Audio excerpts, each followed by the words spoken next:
संसारिक व्यक्ति जीवन की इच्छाओं और अनेक प्रकार के प्रलोभनों के साथ जुड़ा हुआ है। उसका जुड़ाव बहुत ज्यादा अधिक है। इच्छाएं और लालच दिन प्रतिदिन व्यक्तियों में ज्यादा बढ़ता जा रहा है, ऐसा देखने को मिलता है। इसका कारक ग्रह क्या है?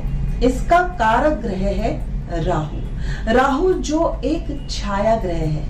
आमतौर पर जो राहु है वह शक्ति और संपत्ति की लालसा को लिए हुए है। जिस भी व्यक्ति की जन्म कुंडली में ये देखा जाए कि राहु की परिस्थिति कैसी है, अच्छी है या पावरफुल है, तब देखा जाएगा कि क्या उसकी ये अपार इच्छाएं, शक्ति की आकांक्षाएं पूरी होंगी तो कैसे होंगी, या वह इन इच्छाओं से अपने आप को अलग करके अध्यात्म की ओर जुड़ेगा। इन सभी का जो कारक ग्रह है वह है राहु। नमस्कार, स्वागत, अभिनंदन आपका अपने चैनल एस्ट्रो डॉक्टर शालिनी बहल में। हमारी चर्चा का विषय रहेगा राहु क्या है, कैसा ग्रह है, छाया ग्रह है, क्या इम्पैक्ट करता है। साथ ही साथ जो ये एक पूरी एक सीरीज में आरंभ करने जा रही हूँ राहु की। पहले बताऊंगी कि एग्जैक्टली राहु है क्या, किस तरह से आप उसे ठीक कर सकते हैं। फिर जो ज्योतिष में आपकी कुंडली के 12 भाव में राहु कैसा फल देता है। आप मेरी नक्षत्रों की जो सीरीज है उसमें तो देख ही रहे हैं कि किस तरह से आर्द्रा, स्वाति और शतभिषा का राहु अपना अलग अलग प्रभाव देता है। इसी के साथ साथ मेरी सीरीज में आप ये जानेंगे कि कैसे ट्रांजिट का राहु इट हेल्प्स यू, और आप उसके कैसे उपाय करें जो आप शक्ति, समृद्धि और संपत्ति आप चाहते हैं, उसके लिए आपको ज्यादा परेशानी और कठिनाइयों का सामना ना करना पड़े। अगर एक बात कहें तो जो नेविगेटर होता है ना, जिसके द्वारा आप रास्ता ढूंढते हैं, उसका कारक ग्रह भी राहु ही है, बशर्ते ये संतुष्ट कम होता है। संतुष्ट कम होता है, बट अगर एम है तो उस असंतुष्टि के कारण अपने एम को प्राप्त करने के लिए जातक बहुत ज्यादा मेहनत करता है। राहु वैसे तो उत्तरी नोड कहा गया है हमारे पूरे भाव चक्र में, और आमतौर पर हम इसे एक हानिकारक ग्रह मानते हैं आमतौर पर, जबकि केवल ये हानि देता है ऐसा नहीं है। कुंडली में इसकी स्थिति देखेंगे कि क्या ये उच्च का है, लाभकारी है, अपने मित्र की राशि में बैठा है, किस तरह से ये परिणाम देगा, कैसे ग्रह इसे देख रहे हैं, इसके ऊपर पूरी तरह से राहु की जो प्रेडिक्शन है डिपेंड करती है। सांसारिक जितनी भी वस्तुएं हैं, जितने भी हमारे प्रलोभन हैं व्यक्ति के इस जीवन में, इस संसार में, उसका कारक ग्रह है राहु।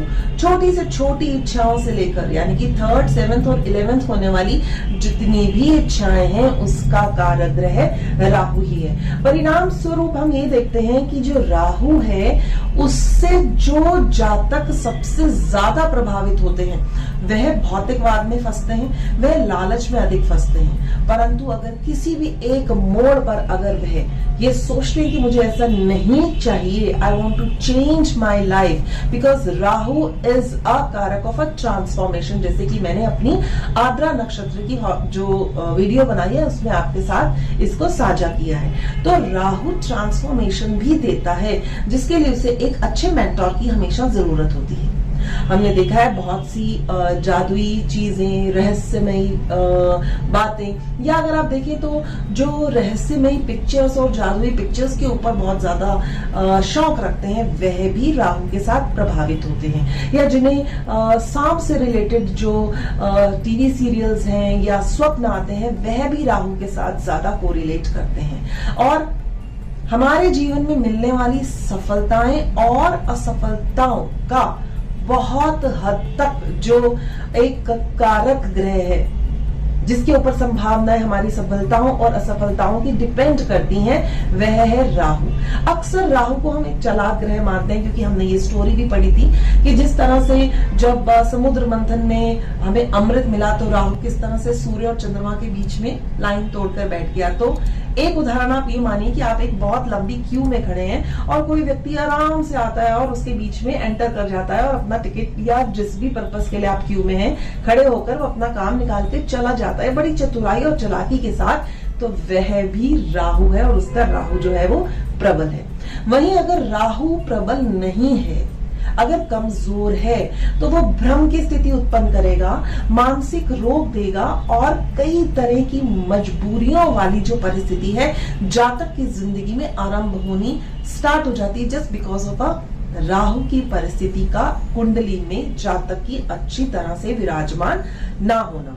कहा जाता है कि जो भी हमारी पास्ट लाइफ है उसके जितने भी कर्मों का हमें फल जो शनि देता है और अन्य ग्रह देते हैं उसमें राहु की भूमिका बहुत ज्यादा है। अगर हम वास्तु के हिसाब से देखते हैं तो साउथ वेस्ट जोन जो हमारे पितरों का जोन है, यानी हमारे पास्ट पित्र जिनके साथ हमारा डीएनए और हमारा कितना ज्यादा कोरिलेशन है वो राहु के साथ ही डिपिक्ट करते हैं हम। तो राहु हमारी पास्ट लाइफ यानी कि पिछले जन्मों में किए गए कर्मों के अच्छे और बुरे फलों का प्रदान करने वाला एक कर्मफल दाता है। राहु बहुत ज्यादा रहस्यमय बुद्धि रखता है।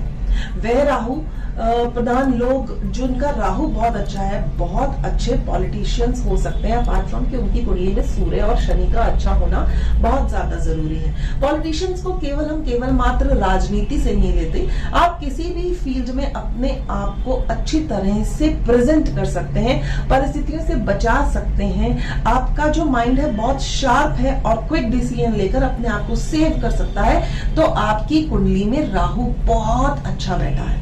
इसी तरह से अगर आपने पास्ट लाइफ में बहुत बुरे कर्म करे हैं तो रहस्यमय तरीकों से राहु आपको पीड़ित और प्रताड़ित करेगा, यानी कि कहीं ना कहीं शंका भ्रम की सिचुएशन आपके अंदर आती रहेगी। किसी ना किसी तरह के मानसिक तनाव या शारीरिक परेशानियों को आपको झेलना पड़ेगा।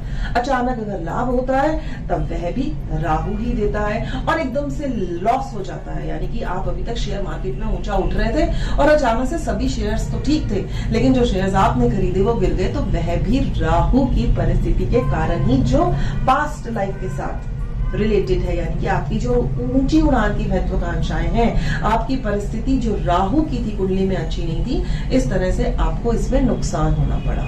एक अच्छा शिक्षक भी राहु ही होता है क्योंकि वह किसी तरह से भी साम दाम दंड भेद से मनुष्य को सिखाता है, रणनीति सिखाता है। अध्यात्म में विकास भी जो है वह राहु अगर अच्छा है तब उस व्यक्ति को जो एक अच्छा गुरु मिलता है उसकी मदद से भी व्यक्ति अध्यात्म की सीढ़ियां चढ़ने लगता है। राहु डराने वाला ग्रह नहीं है, बल्कि अगर हम इसका सम्मान करते हैं तो यह हमारी जो वास्तविक क्षमताएं है ना उसको बढ़ाने में व्यक्ति की मदद करता है। बहुत शक्तिशाली है, केवल मात्र नकारात्मक ऊर्जा का स्तोत्र नहीं है राहु, सकारात्मकता भी प्रदान करता है, परंतु इसके लिए हमें कुंडली की जांच करनी बहुत अधिक आवश्यक रहती है। शरीर की जैसे समस्याएं हैं, मानसिक समस्याएं हैं, अगर हम कुछ पाना चाहते हैं उसके लिए हमें एक्स्ट्रा एफर्ट्स करने पड़ते हैं और अपनी मंजिल तक नहीं पहुंच पाते हैं, तब हम ये मान लेते हैं कि हाँ राहु कहीं ना कहीं हमारी कुंडली में डेंटेड है। अब क्या करें? तो उसके लिए वह व्यक्ति जो आपको लगता है कि जिसका भाग्य आपसे भी कम है या जिसको उन सब चीजों की जरूरत है जो आप अपनी क्षमता के अनुसार दे सकते हैं, यानी कि अगर वह मानसिक रूप से थोड़ा सा व्यथित है तो आप उसकी उलझनों को सॉल्व कर सकते हैं, उसे एक अच्छी शिक्षा और एक राय दे सकते हैं। या वह लोग जो शारीरिक रूप से पीड़ित हैं या विकलांग हैं, लेप्रोसी के शिकार हैं, आप उनकी मदद कर सकते हैं। चाहे तो आप राहु से संबंधित चीजों का दान दे सकते हैं या उन्हें किसी भी प्रकार की खाद्य यानी कि खाने की वस्तुएं उन्हें प्रोवाइड कर सकते हैं ताकि उनकी जो जीवनचर्या है वो आराम से निकल सके। अगर हम ऐसा करते हैं तो यकीन मानिए कि राहु हमें एक ब्लेसिंग अवश्य देगा। कहते हैं ना हर एक देवी देवता देखते हैं हम क्या कर रहे हैं और हमें ब्लेसिंग्स मिलती हैं। तो जितनी भी राहु की नेगेटिविटी है एक व्यक्ति के ऊपर, उसकी कुंडली के द्वारा जो हम देखते हैं उसी के द्वारा ही अच्छे कर्म करने के पश्चात ये जो कर्म करता है वह अपने भाग्य को बदल सकता है। साथ ही साथ अगर आप राहु के थोड़े से और उपाय जानना चाहते हैं तो मैं कहूंगी कि जो राहु की अधिष्ठात्री देवी हैं वह दुर्गा देवी। तो आप ओम दुर्गाय नमः का पाठ अगर डेली नहीं तो कम से कम at least on a Wednesday minimum for 10 minutes अगर आप इसे नित्य प्रति संध्या के उपरांत करें तो बहुत ही कारगर सिद्ध होता है और आपकी कठिनाइयों को शनै शनै दूर करने लगता है। और इसके साथ साथ अगर आप चाहें तो जो भी तामसिक प्रोडक्ट्स हैं लाइक प्याज है, लहसुन है या सरसों का तेल है, आप उसे किसी जरूरतमंद को दान दे सकते हैं। कहते हैं ना कि जुपिटर की ब्लेसिंग्स बहुत अच्छी रहती है। जुपिटर अर्थात ज्ञान यानी कि नॉलेज, आप जितनी ज्यादा नॉलेज गेन करते हैं राहु उतना ही कमजोर होना आरंभ हो जाता है अगर वह खराब परिस्थिति में। और इसके लिए कहा जाता है कि आप भागवत गीता को अवश्य पढ़ें, क्योंकि उसमें स्वयं श्री कृष्ण ने कहा है कि जो भी व्यक्ति समर्पित होता है, पूर्ण रूपेण मुझ में श्रद्धा रखता है, ज्ञानवान और साथ ही साथ बुद्धिमान, वही व्यक्ति कहलाता है जो ये देख लेता है कि जो जीवन है उसमें उतार चढ़ाव तो है, परंतु ईश्वर के द्वारा जो भी उसकी एक दिव्य योजनाएं बनाई गई हैं उसमें वो शनै शनै विश्वास रखना आरंभ कर देता है। प्रभु ने यही कहा है गीता में कि कर्म कर और फल की इच्छा मत रख। और जब वह सब कुछ ईश्वर के प्रति समर्पित करने लगता है just because of gaining a knowledge, right, तो उसके जीवन में उतार चढ़ाव आने के बावजूद भी उसमें संतोष की स्थिति आरंभ हो जाती है। और ये पॉसिबल और संभव तभी है जब आपकी जिंदगी में एक अच्छे मेंटोर हो। अगर आपको आज तक गुरु नहीं मिले तो आप उनकी सर्च करें, भागवत गीता पढ़ें और जो भी आपके इष्ट हैं उनसे आप करुणामय विनय अनुनय करें कि हमें इस जिंदगी में गुरु अवश्य प्रदान करें जो हमारे मार्गदर्शक बने और हमारे इस छोटे से जिंदगी में खूब खुशियां लाए। तो जो राहु एक शक्तिशाली ऊर्जा का स्तोत्र है, जो एक नेविगेटर है, एक ट्रांसफॉर्मर ऑफ अ लाइफ है, वो हमारी जिंदगी में पॉजिटिविटी लाना शुरू कर देता है। और जितनी भी ब्रह्मांड की शक्तिशाली ऊर्जाएं हैं उनसे मिलने वाले सभी लाभ नियमित रूप से अगर हम अभ्यास करते हैं इन सभी चीजों का तो हमें प्राप्त होना आरंभ हो जाते हैं। तो इस तरह से आज हमने जाना what exactly the Rahu is. अब इसके आगे मैं ये बताऊंगी कि इन माय अनदर वीडियोस की राहु अगर आपके अलग अलग 1 से लेकर 12 भाव में तो कैसा फल देगा, ट्रांसिट में कैसा फल देगा। और जैसे मैंने पहले ही कहा है कि नक्षत्रों की सीरीज साथ साथ चल रही है और आप उसमें जाने की किस तरह से आर्द्रा, स्वाति और शतविषा being a nakshatra of a Rahu but how different they are. मुझे अंत तक सुनने के लिए मैं आपका तहे दिल से धन्यवाद करती हूँ। नेक्स्ट वीडियो में जल्दी मिलती हूँ, मेरे साथ जुड़े रहिए। और अगर अभी तक चैनल को सब्सक्राइब नहीं किया तो do like, subscribe and share for the same. धन्यवाद, प्रणाम।